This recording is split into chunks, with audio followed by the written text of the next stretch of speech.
Hi guys.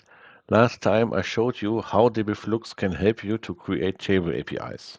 This time I will demo how dbFlux can help you to modify tables when you use dbFlow as a build or deployment tool.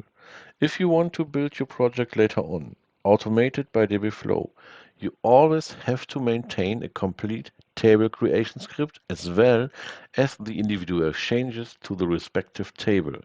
In short, you always have one script with the current state of the table as if it were new and several numbered scripts which contain the changes itself.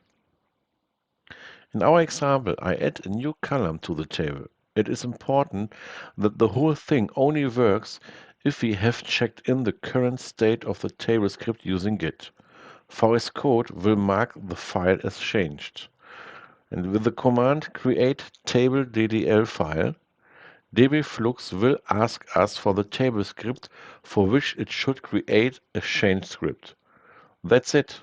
Now we see the actual difference of the current file and the last committed one.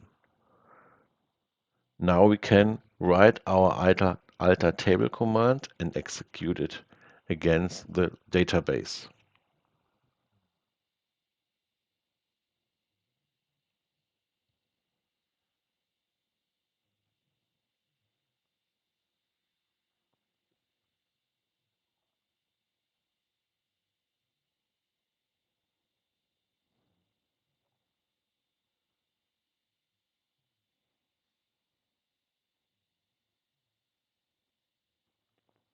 Okay, that's it. Thank you very much.